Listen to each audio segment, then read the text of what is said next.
අදින් වසර 5000කට කලින් මුළු ලෝකයේම අඳුරේ පවත්තදී එකම එක ජාතියක් විතරක් තරු අතර රහස් හොයමින් අහස උසට මහා කළුගල් ස්මාරක ඉදිකළා. ඔබ කවදා හරි හිතලා තියෙනවද කිසිම නවීන තාක්ෂණයක් නැති ඒ අතීතයේ මිනිස්සු කොහොමද මේ වගේ විශ්වකර්ම නිර්මාණ කළේ කියලා? අද අපි යමු වැලිතලාවට යටවුණු ඒ මහා අභිරහස් සොයාගෙන පැරණි මිසරයට.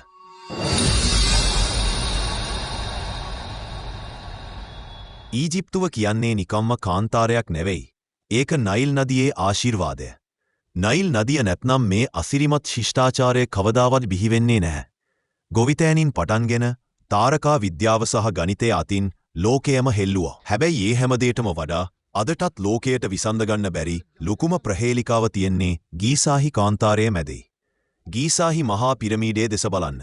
ඒක හදන පාවිච්චි කරපු එක ගල් කුට්ටියක් ටොන් 2කට වඩා බරයි.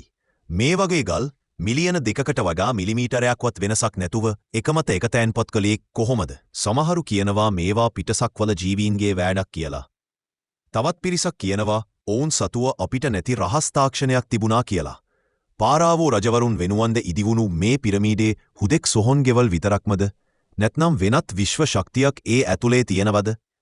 ඊජිප්තුවරු මරණයට බය වුණේ නැහැ. ඔවුන් විශ්වාස කළේ මරණය කියන්නේ තවත් ජීවිතයක ආරම්භයක් කියලා. ඒ නිසා තමයි ඔවුන් සිරුරු මමී විදිහට පරිස්සම් කළේ.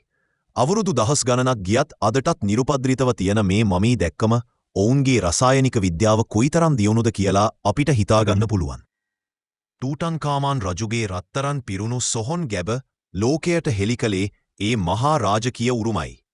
වසර දහස් ගණනක් ගෙවී ගියත් ඊජිප්තුවේ පිරමීඩේ තවමත් අහස දෙස බලාගෙන අපෙන් ප්‍රශ්න කරනවා. මේ අසිරිමත් මිනිස්සුන්ගේ රහස් කවදා හරි සම්පූර්ණයෙන්ම හෙළිවෙනද? නැත්නම් මේ රහස් හැමදාටම වැලිතලාවේ අත සැඟවිලා තියෙයිද?